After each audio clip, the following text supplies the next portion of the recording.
वंदे मातरम। स्वागत है आपका बिहार झारखंड की बात में। मैं हूं आपके साथ रजनी सिंह और शुरुआत झारखंड की खबरों के साथ। रांची में मुख्यमंत्री हेमंत सोरेन के दिशा निर्देश में राज्य में सुखाड़ की आशंका को लेकर कृषि विभाग सतर्क हो गया है। 2022 में औसत से 58% कम बारिश होने की वजह से किसानों में मायूसी है। किसानों के चेहरे पर मुस्कुराहट बरकरार रहे, इसके लिए आज कृषि मंत्री बादल की अध्यक्षता में कृषि विज्ञान केंद्र ICAR बिरसा एग्रीकल्चर यूनिवर्सिटी के कृषि वैज्ञानिकों के साथ राज्य के वर्तमान हालात पर महामंथन किया गया। नेपाल हाउस स्थित सभागार में कृषि वैज्ञानिकों को संबोधित करते हुए कृषि मंत्री बादल ने कहा कि राज्य में भीषण संकट की आशंका प्रबल होती जा रही है। सबसे कम बारिश की वजह से बुवाई का काम काफी कम हुआ है, जो एक चिंता का विषय है। मंत्री बादल ने कहा कि ऐसी विषम परिस्थितियों में राज्य के किसान कृषि वैज्ञानिकों से शोध की गुणवत्ता के उत्कृष्ट उदाहरणों की अपेक्षा रखता है। राज्य के निर्माण में कृषि वैज्ञानिक महत्वपूर्ण भूमिका निभाएं और कृषि वैज्ञानिकों की सलाह के अनुरूप दस्तावेज तैयार कर किसानों तक जागरूकता अभियान चलाया जाए।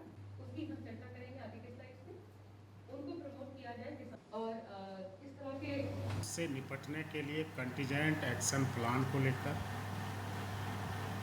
डाइवर्सिफिकेशन को लेकर, अल्टरनेटिव्स जो अब किसानों को अपनाना चाहिए, उन सब चीज़ों को लेकर राज्य के 24 जिलों के KVK के senior scientist, Birsa agriculture university के VC और सभी उनके अधीनस्थ रिसर्चर्स, डायरेक्टर्स, साथ ही ICAR के डायरेक्टर्स, पलांडू के सीनियर साइंटिस्ट और हमारे विभाग के सभी डायरेक्टरेट के डायरेक्टर्स और विभागीय सचिव अबू बकर सिद्दीक साहब के साथ राज्य में मौजूदा हालात और उससे निपटने में सरकार द्वारा शॉर्ट टर्म और लॉन्ग टर्म प्लानिंग की ज़रूरतों को लेकर यह एक इमरजेंसी बैठक थी।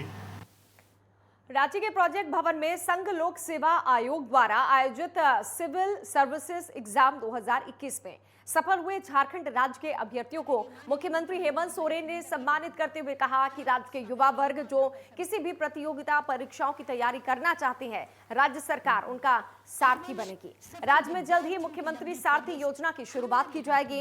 इस योजना का उद्देश्य राज्य के सभी वर्ग समुदाय के वैसे अभ्यर्थी जो कि UPSC, JPSC सहित अन्य प्रतियोगिता परीक्षाओं की तैयारी के लिए कोचिंग इत्यादि के खर्च का वहन नहीं कर पा रहे हैं, उन्हें राज्य सरकार अपने खर्च से प्रतियोगिता परीक्षा की तैयारी कराएगी। मुख्यमंत्री ने कहा कि देश में झारखंड पहला ऐसा राज्य है जहां उच्चतर शिक्षा हेतु विदेशों में शिक्षा ग्रहण करने वाले बच्चों के लिए छात्रवृत्ति उपलब्ध करा रही है। आने वाले समय में हमारे बच्चे अधिक संख्या में उच्चतर शिक्षा ग्रहण करने हेतु विदेशों में पढ़ने जाएं, इस दायरे को राज्य सरकार बढ़ाएगी। मुझे लगता है कि झारखंड प्रदेश का सबसे छोटा जिला है। स्वागत और अभिनंदन करती हूं। आज बड़ी गौरव की भी बात है, खुशी की भी बात है और थोड़ी तक कष्ट भी होता है। आज प्रधानमंत्री कार्यालय में झारखंड के वरिष्ठ पदाधिकारी झारखंड के मौजूद हैं, गृह विभाग में है केंद्र सरकार के, कैबिनेट में है केंद्र सरकार के, ग्रामीण विकास में है केंद्र सरकार के, सभी झारखंड के वरिष्ठ पदाधिकारी लोग वहां मौजूद हैं। इससे पहले भी रहे हैं। तो देश के कोने कोने में झारखंड के होनहार विद्वान नौजवान मौजूद हैं। झारखंड ही नहीं, देश दुनिया के अलग अलग कोने में प्राइवेट सेक्टरों में भी हैं। और आज तो ये कमाल ही हो गया कि एक साथ 25-26 बच्चे UPSC में सफल हुए। झारखंड के रांची में कुछ दिन पहले हुई हत्या के आरोपी को गिरफ्तार करने में असफल रही पुलिस पर लोगों का गुस्सा देखने को मिला। इसके चलते हजारीबाग इचाक प्रखंड में सैकड़ों लोगों ने जिला मुख्यालय के सामने प्रदर्शन किया। आपको बता दें कि आरोपी प्रेमी ने रांची के शिवालिक होटल में कुछ दिनों पहले अपने साथी के साथ मिलकर प्रेमिका के पिता और भाई को जान से मार दिया था। साथ ही 3.5 लाख रुपए लेकर फरार हो गया था। इसके बाद इसकी सूचना पुलिस को दी गई। वहीं मामले की जानकारी मिलते ही पुलिस मौके पर पहुंची और जांच शुरू कर दी, लेकिन मामले पर सख्त कार्रवाई न देखते हुए गुस्साए लोगों ने प्रदर्शन किया और आरोपियों को जल्द से जल्द गिरफ्तार करने की मांग की।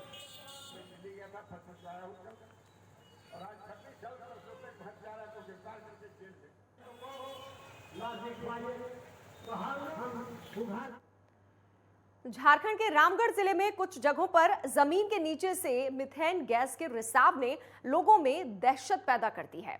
डीप बोरिंग वाली जगहों पर रिसाव सबसे ज्यादा है। रामगढ़ जिले के मांडू प्रखंड अंतर्गत लइयो उत्तरी और लइयो दक्षिणी पंचायत इससे सबसे ज्यादा प्रभावित है।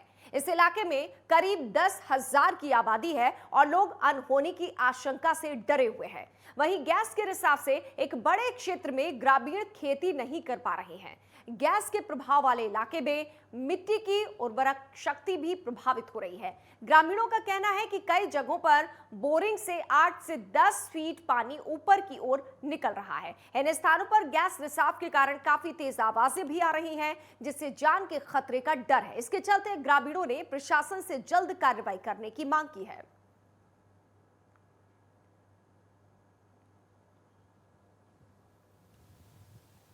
ऐसा है, आज से 7-8 साल पहले यहाँ पर CMPDI के द्वारा बोरिंग करके कोयला जांच किया गया था। उसके बाद छोड़ दिया गया।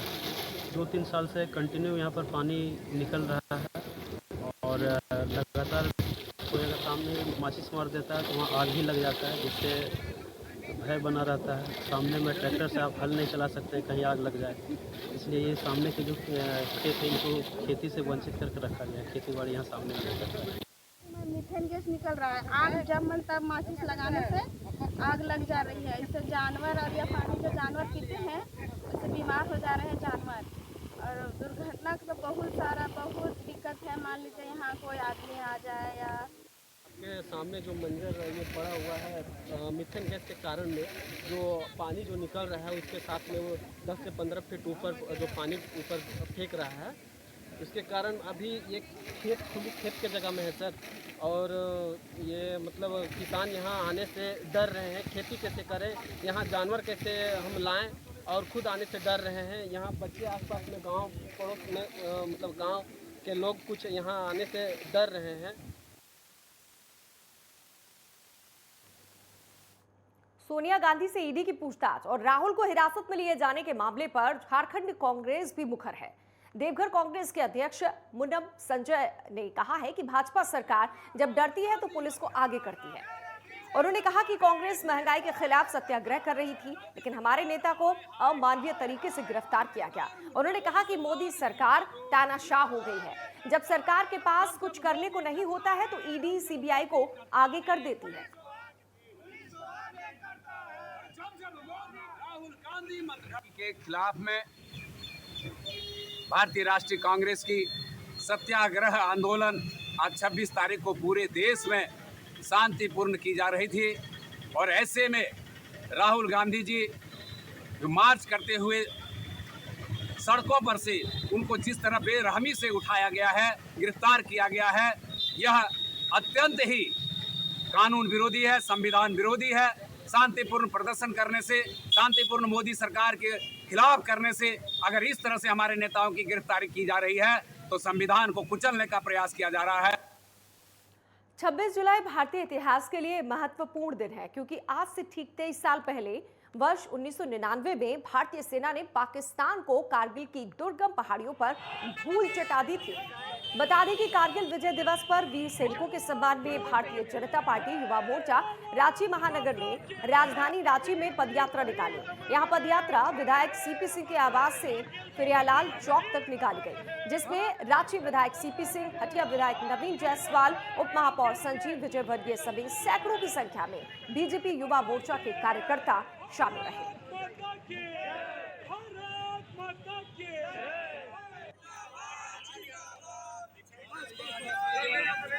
कारगिल दिवस है और कारगिल दिवस के दिन वैसे जो शहीद हुए, जो कारगिल युद्ध में अपनी प्राणों की आहुति देके इस देश की सीमा को बचाने का काम किया, और वैसे जो सेना जो मुंहतोड़ जवाब देके पाकिस्तान का छक्का छुड़ाए, वैसे अपने सैनिकों को हम लोग बधाई देते हैं और शहीदों को आज नमन करते हैं, श्रद्धांजलि अर्पित करते हैं। और हम लोग आज संकल्प लेने के लिए यहाँ एकत्रित हैं। जब भी देश पर खतरा आएगा, इस समय सेना के साथ साथ पूरे देशवासी मनोबल के साथ उनके साथ खड़े हैं और आज देश हमारे प्रधानमंत्री के नेतृत्व में मजबूती के साथ आगे बढ़ रहा है। आगे आपको दिखाएंगे बिहार से जुड़ी खबरें, लेकिन फिलहाल वक्त हो गया है एक छोटे से ब्रेक का। लौटेंगे ब्रेक के बाद।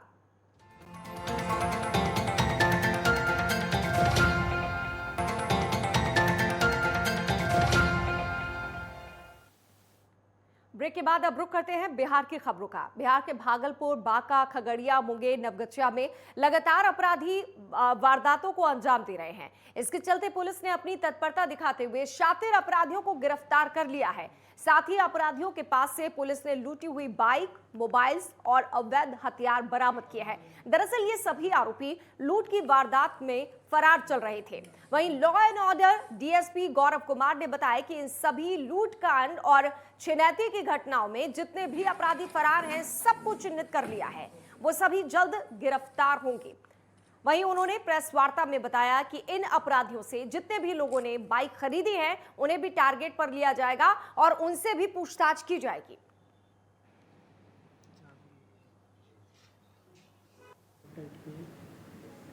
ये अंतर जिला गिरोह है बेसिकली, और ये मुंगेर में, भागलपुर में, बांका में और खगड़िया में ये जो गैंग है यहाँ पे बहुत एक्टिव रहा है। और फंडामेंटली ये लूट, डकैती और छिनतई इन्होंने कारित किया है। और अभी लगभग 1 महीने के अंदर इन लोगों ने तकरीबन 5 से 6 कांड लूट डकैती के इन्होंने कारित किया है। इस सारे इंसिडेंट के सीरियसनेस को देखते हुए भागलपुर के वरीय पुलिस अधीक्षक ने त्वरित टीम का गठन किया सिटी एसपी सर के मॉनिटरिंग में, और इन सब कांडों का उद्भेदन हुआ। मधेपुरा के विभिन्न जेलों में कैदियों के मरने का सिलसिला अभी भी जारी है। पिछले 1.5 महीने में मधेपुरा और उदा किशनगंज जेल में 4 कैदियों की मौत पर सवाल खड़े होने लगे हैं। दरअसल रविवार की देर रात को उदा किशनगंज अनुमंडल जेल में बंद हत्याकांड के एक विचाराधीन कैदी की मौत हो गई। इसी क्रम में मृतक कैदी के परिजनों ने जेल प्रशासन पर इलाज में लापरवाही बरतने का आरोप लगाया है। फिलहाल जेल प्रशासन इस संबंध में कुछ भी कहने से इनकार कर रहा है। इसके बाद परिजनों ने अस्पताल पहुंचकर जमकर आक्रोश व्यक्त किया। परिजनों ने बताया कि जेल प्रशासन की लापरवाही के कारण कैदी की मौत हुई है। फिलहाल पुलिस ने शव को कब्जे में लेकर पोस्टमार्टम के लिए भेज दिया है और मामले की जांच में जुट गई है।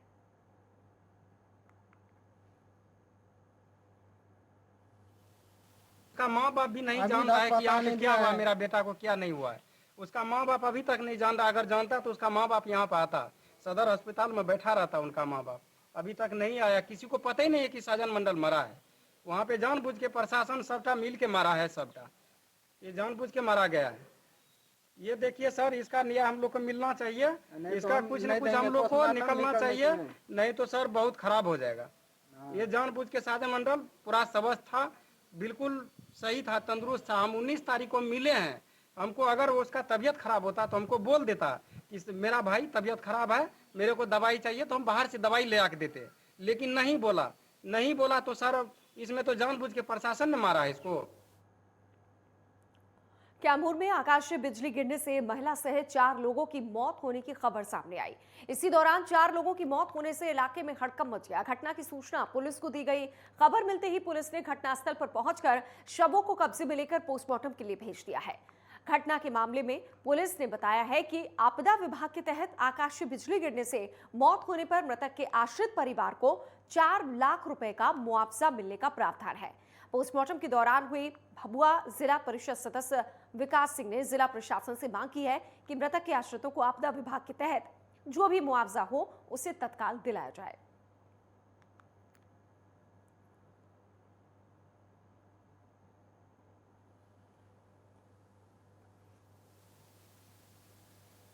आज कैमूर के लिए बहुत ही दुखद घटना है कि अभी हम लोग भभुआ सदर अस्पताल पोस्टमार्टम घर के पास हैं। आज बिजली का इतना कहर कैमूर में ज़्यादा था कि आज हमारे ज़िला में यहाँ 4 लोग का मृत्यु हो गया। यहाँ सिसौड़ा में और यहाँ भभुआ प्रखंड के भभुआ प्रखंड के रूपपुर पंचायत रामपुर गांव में संतोष कुशवाहा जी 30 वर्षीय थे, जो कि खेत में जाने के दौरान बिजलीलाल जी के पुत्र हैं, इनका बिजली मारने से मृत्यु हो गया है। गोरखपुर कॉलोनी इकाई के नागरिक सुरक्षा संगठन के स्वयंसेवकों ने प्राथमिक उपचार सेवा, बचाव सेवा एवं अग्निशमन सेवा का प्रशिक्षण लिया। रेलवे स्टेशन समेत रेलवे में घटित घटना का तुरंत प्राथमिक उपचार कैसे हो, इसको लेकर जानकारी दी। मधुबनी में अधिकारियों में स्वयंसेवकों को रेल में होने वाली तमाम आपदा सेवाओं का प्रशिक्षण कराया गया और स्वयंसेवकों को जागरूक किया गया। रेलवे अपने रेलवे अधिकारियों और कर्मचारियों को समय समय पर संबंधित विभागों और आपदा से संबंधित बिंदुओं पर जागरूकता अभियान चलाती रहती है और प्रशिक्षण दिया जाता है।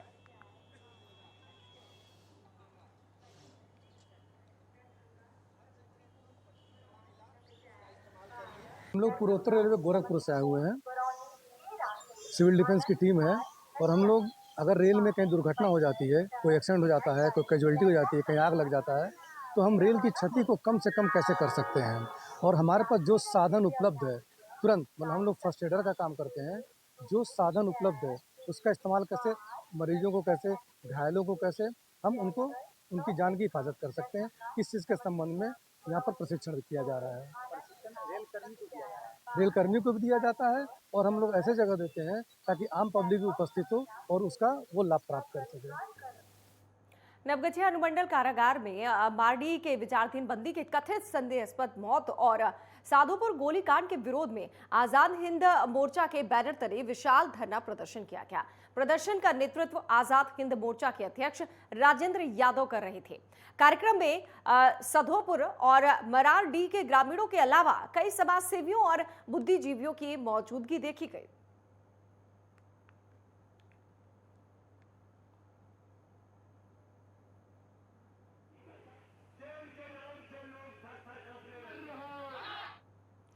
केरल, दिल्ली, यूपी के बाद बिहार के पटना में भी मंकी पॉक्स का मरीज मिलने का मामला सामने आया है। स्वास्थ्य महकमे में हड़कंप मचा हुआ है। बताया जा रहा है कि पटना सिटी के खत्री गली इलाके की रहने वाली एक महिला में मंकी पॉक्स के लक्षण मिले हैं। पीएमसीएच की टीम सैंपल का जांच कर रही है।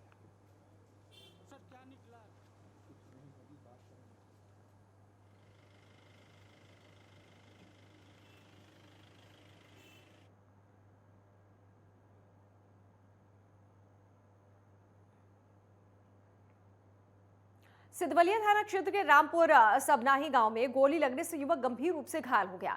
इलाज के दौरान युवक की मौत हो गई। परिजन जहां इस मामले को हत्या बता रहे हैं, तो वहीं पुलिस दो भाइयों में खुद को गोली मारने की घटना बता रही है। रामपुर सबनाही गांव निवासी युवक को गोली लगने से मरीज इलाज के लिए उसे गोपालगंज जिला अस्पताल लेकर गए। युवक की गंभीर हालत को देखते हुए उसे इलाज के लिए गोरखपुर मेडिकल कॉलेज रेफर कर दिया गया। मेडिकल कॉलेज में इलाज के दौरान युवक की मौत हो गई। डीएसपी ने बताया कि गोली लगने का मामला सामने आया है। सभी पहलुओं की गहन जांच की जा रही है।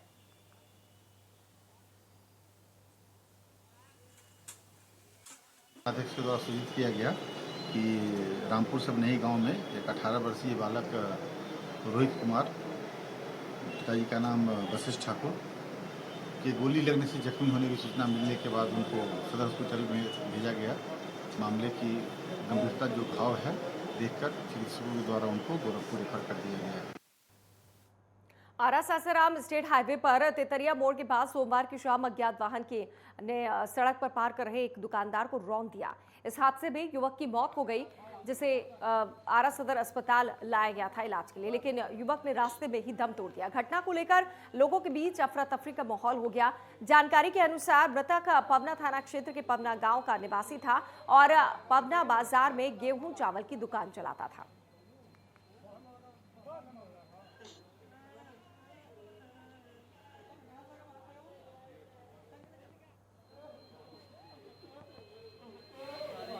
पवना से आ रहा है थे, सुगा जी के यहाँ मालूम देते हैं अपना, तो वही आए, वही गेहूं चावल जई वगैरह मतलब देते हैं, तो वही इनके यहाँ रोड क्रॉस कर कर जा रहे थे। इनके यहाँ उतरे होंगे उस तरफ। कौन गांव के पास? अरे तेतरिया के आगे पावर ग्रिड के पास, वहीं पर ही घटना घटा। कौन गाड़ी मारा था? अब तो गाड़ी तो हम तो स्पॉट पर थे नहीं, हम तो घर से आ रहे हैं। पूर्व सैनिक संघ के बैनर तले आज चंपारण के बेतिया शहीद पार्क पहुंचकर कारगिल में शहीद हुए जवानों को श्रद्धांजलि दी गई। मौके पर होमगार्ड के पूर्व डीजीपी आर.के. मिश्रा ने बताया कि कारगिल में शहीद हुए जवानों को याद करते हुए श्रद्धांजलि अर्पित की गई। साथ ही उन्होंने ये भी कहा कि देश की संप्रभुता और अखंडता के लिए हमारे 527 जवानों ने अपनी जान की बलि चढ़ा दी थी और देश की सुरक्षा की। आज उनकी याद में हम लोग यहाँ इकट्ठा होकर उन्हें श्रद्धांजलि देते हैं और देश के प्रति लोगों को जागरूक करने का आह्वान करते हैं।